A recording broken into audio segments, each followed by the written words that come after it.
புதுமை இலக்கிய தென்றல் அமைப்பின் சார்பில் இன்றைய தினம் வெகு சிறப்பாக நடந்தேறி இருக்கக்கூடிய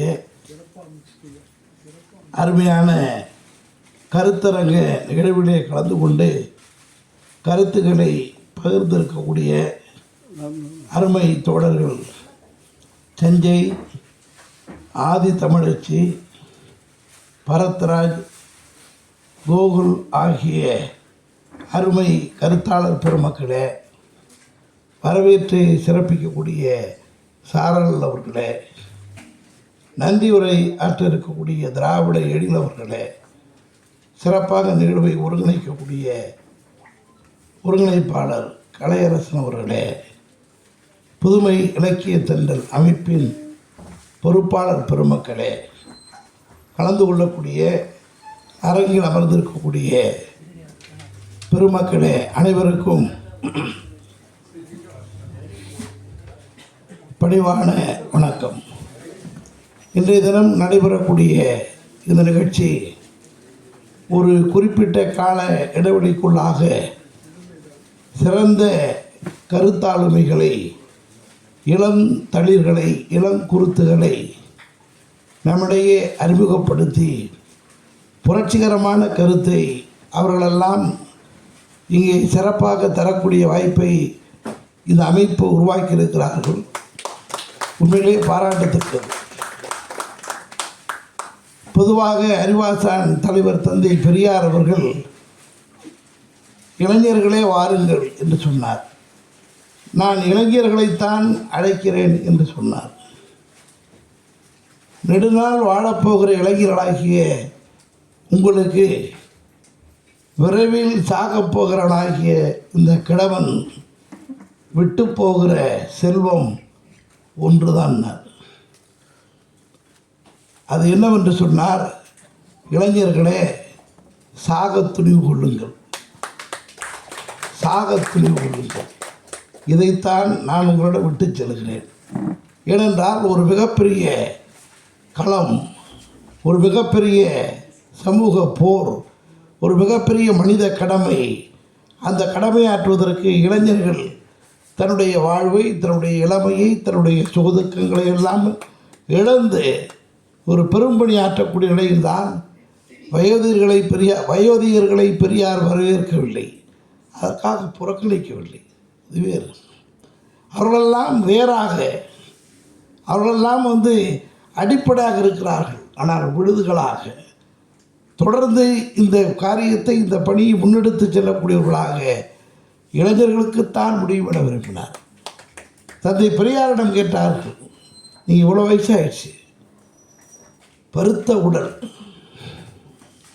பருத்த உடல், பெருத்த குடல், மிக பெரிய அளவிற்கு உடல் நோய், உடலிலிருந்து சிறுநீர் வெளியேற மிக பெரும் பாடு, இவ்வளவு நெருக்கடிக்கிடையே அவர் சுற்றி கொண்டே இருக்கிறார். அவரை பார்த்து கேட்டார்கள், இந்த வயதிலையும் நீங்கள் இப்படி சுற்றிக்கிட்டே இருக்கீங்க, கவலைப்படாமல் போயிட்டே இருக்கீங்க, அழுப்படாமல் போயிட்டுருக்கீங்க, சஞ்சலப்படாமல் போயிட்டுருக்கீங்க, ரெண்டாவது உங்கள் வயது நின்றுக்கிட்டே போயிட்டுருக்கு. பல பேரெல்லாம் அங்கங்கே பெரிய அளவுக்கு உடம்பை கவனிக்கிறவனெல்லாம் புட்டுன்னு போயிட்டுருக்கான். நீங்கள் என்னன்னாக்கா எதுவுமே இல்லை. பெரியாரிடம் கேட்டார்கள், வயது ஏறிக்கொண்டே போகிறது, நீங்கள் இவ்வளோ கஷ்டத்துக்கிடையே பயணம் செய்து கொண்டே இருக்கிறீர்கள், உங்களுடைய உடல் தொடர்ந்து ஒத்துழைக்கிறதே, இதனுடைய சூட்சமம் என்ன? இது பெரியார் சொன்னார். பல பேர் சொல்கிறாங்க இல்லையா, இப்படி சாப்பிடணும், அப்படி சாப்பிடணும், அங்கே பண்ணணும், இங்கே பண்ணணும், என்னென்னமோ இதெல்லாம் சொல்கிறாங்கல்ல. ஐயாட்ட கேட்டாங்களா, என்னென்ன? நான் மூக்குக்கும் நாக்குக்கும் ஒத்து வருவதையெல்லாம் சாப்பிடுகிறேன்.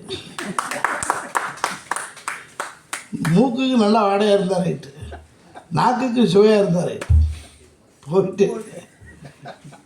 நான் என்னை பற்றி கவலைப்படவில்லை, நான் பிறரை பற்றி கவலைப்பட்டு கொண்டிருக்கிறேன். அதனால் என் உடம்புல என்ன ப்ரெஷர், என்ன சுகர், என்ன போக்கும், அதை பற்றிலாம் எனக்கு வேலை இல்லை. அடுத்த ஸ்டெப், பல பேர் தான் உடம்பு ஆராய்ச்சி பண்ணி சேர்த்துக்கிட்டு இருக்கிறான். டக்கு டக்குன்னு 2 நாளைக்கு ஒரு தடவை ப்ரெஷர் வாங்குறான். முடிச்சு ஏறுதா ஏறுதா, அது லேசாக ஏறினாலும் இவன் வேகமாக ஏற்றி விடுறான். அதாவது பெரிய அளவிற்கு அப்படி போக பெரியார் சொன்னார், நான் வாலிபர்களை எதிர்பார்க்கிறேன். அந்த வாலிபர்கள் உடலால் மட்டுமல்ல, உள்ளத்தால் மட்டுமல்ல, அறிவாலும் வலிமை படைத்தவர்கள் வாலிபர்கள் தான். அவர்களுக்குத்தான், அந்த அறிவுக்குத்தான் வலிமை. ஒரு ஆசிரியர் பாடம் நடத்திக்கிட்டு இருந்தார். கேள்வி கேட்டார்.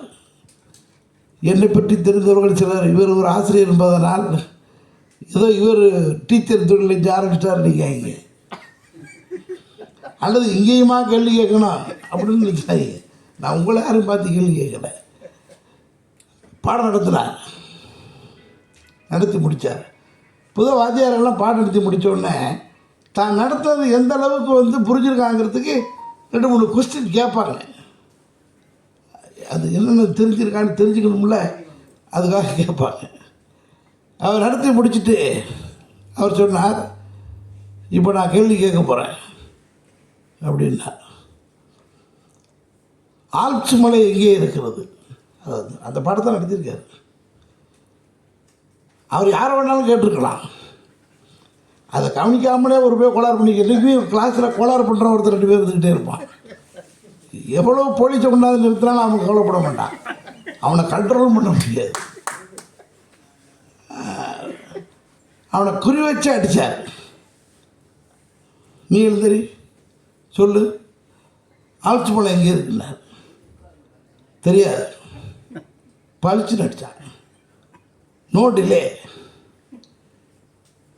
தெரியாதா? பெஞ்சமலை ஏறு. ஏறல, நின்றுட்டே இருக்கான். ஏற மாட்டாங்க. ஏறணும் தெரியாதுல, ஏறன்னா ஒரு சின்ன சந்தேகம்னா என்னன்னு கேட்டார். ஏறினா தெரியுமான்னு. ஏறி பார்த்தா மழை இல்லை. இந்த உயரம் தெரியாமல் இருந்தாலும் இருக்கும். ஒரு உயரமான இடத்துல ஏறிட்டு பார்த்தா என்னால் ஏறிட்டு பாரு அப்படின்னு சொல்லுவாங்கல்ல. செவத்து மலை ஏறிட்டு பாருடா தெரியுமாங்களா? அது மாதிரி மரத்தில் ஏறிட்டு பாரு தெரியுமா? பெஞ்சில் ஏற சொல்லி எப்படி நினச்சிட்டான்? ஓஹோ, பெஞ்சு மலை ஏறிட்டு பார்த்தா தெரியும் போல இருக்கு. அவனுக்கு விவரம் தெரியாமல் கேட்கல. அவனுக்கு தெரியும் பெஞ்சு மலை ஏறிலாம் தெரியாதுங்க. கேள்வி கேட்ட வாத்தியாரை விட அவர் சொன்னதை கவனிக்காமல் ஒரு கப்ஸா அடித்தான் பாருங்க பையன், இவன் பெரிய புத்திசாலி. வாத்தியார் பார்த்தார், கொஞ்சம் ஆந்து போனார். ஏன்னா இதுக்கு மேலே இவன்ட்ட போகக்கூடாது, பெரிய சிக்கலான ஆளாக இருக்கான். சிக்கலான ஆள் தான் ஏற்கனவே தெரியுமே இவருக்கு. அவன் தான் படாபட்டுக்கிட்டு இருக்காரு. இந்த வகுப்பை எப்படியாவது முடித்தவனை அனுப்பிவிடணுங்கிற கோலையில் உட்காந்துருக்காரு அவர். ஆக இந்த இளைஞர்கள், இந்த வாலிபர்கள், இந்த சிறு வயது இருப்பாருங்க, அதுதான் இந்த குய்த்தியாக சிந்திக்கிறது அவங்கள்ட்ட இருக்கும். பட்டு பட்டுன்னு அட்டி தள்ளுவான். இன்னொரு வாத்தியார் பாடம் நடத்தியிருந்தார், தமிழ் வாத்தியார். அவர் பாடம் நடத்தும்போது ரொம்ப அற்புதமாக நடத்தினார். ராமாயணத்தை பற்றி நடத்தினார், ராவணனை பற்றி நடத்தினார். 10 தலை ராவணனுக்கு அப்படின்னார். டக்குன்னு எழுந்திரிச்சான் ஒரு பையன். அவன் எழுந்திரிச்சாலே வாத்தியாருக்கு வைத்த கலக்க ஆரம்பிச்சிடும். ஆனால் அவன் கோளாறு கேஸ். அவன் எப்பவும் சில பேரை வாத்தியார் முடிவு பண்ணி வச்சுருப்பாங்க, நம்ம வேலைக்கு உழ வச்சுட்டு தான் போவான் அப்படின்னு. என்னடா அவனுக்கு எத்தனை தலை ராவணன் இருக்குமா? இப்போ தானே சொன்னேன் 10 தலை. சந்தேகம், அந்த 10 தலையும் ஸ்ட்ரைட்டாக வெர்டிகலாக இருக்குமா, ஹொரிசாண்டலாக இருக்குமா?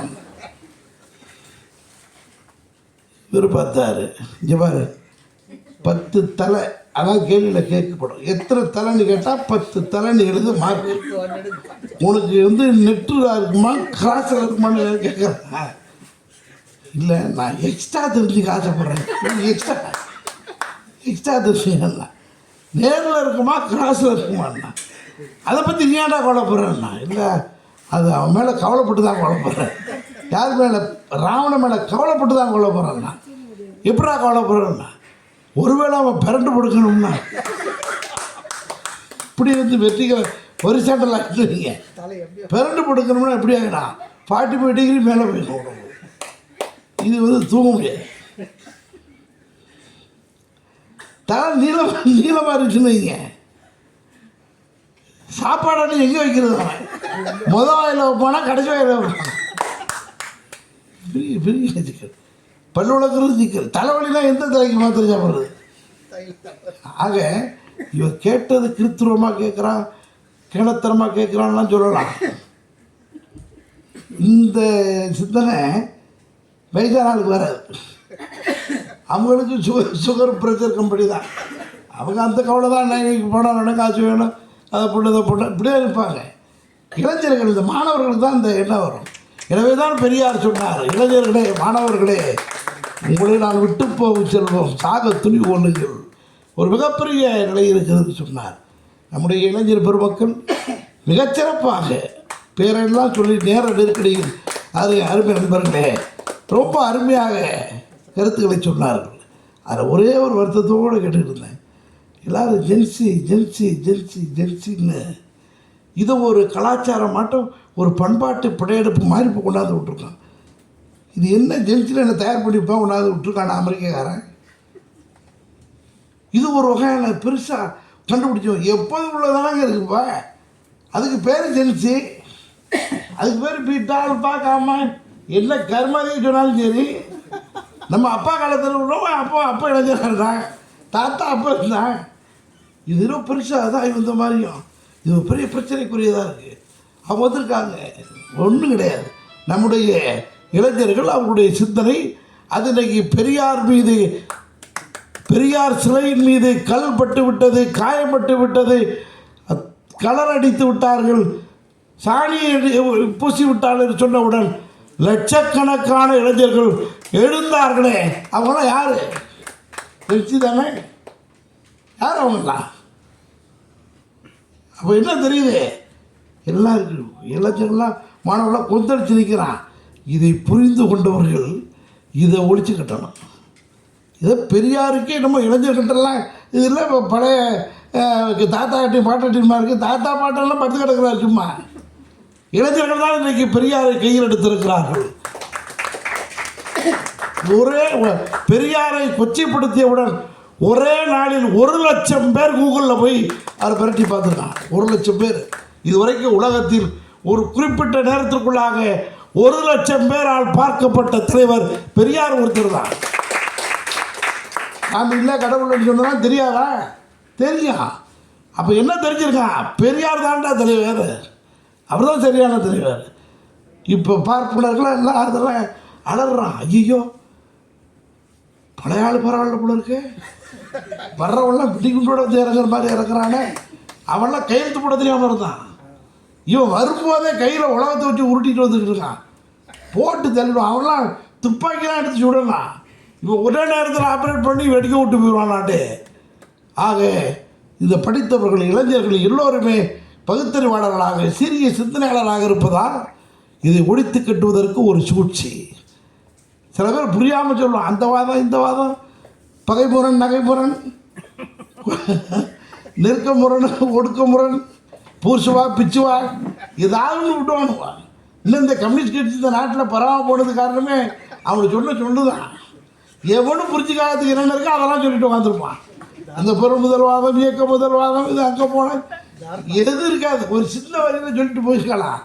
பெரியார் மக்களுக்காக பேசினார், மக்கள் மொழியில் பேசினார். எனவே தான் கலைஞர் சொன்னார், நாங்கள்லாம் அடுக்கு மொழியில் பேசினோம், நாங்கள்லாம் அடிக்கடிக்கு பேசினோம், தமிழில் பேசினோம், இலக்கியத்தில் பேசினோம், இலக்கணத்தில் பேசினோம். ஒர்க் அவுட் ஆகல. பெரியார் ஒரு ஆள் தான் மக்கள் மொழியில் பேசினார், கொச்சை மொழியில் பேசினார். பெரியார் என்ன சொன்னார்? கொச்சை மொழியில் கொச்சையாக சொன்னார். ஐயா ஒரு உதாரணம் சொல்கிறார். மாமியாவுக்கு தொடையில் புண்ணு, மருமகன் டாக்டர். மாமியாவுக்கு தொடையில் புண்ணு, மருமகன் டாக்டர்.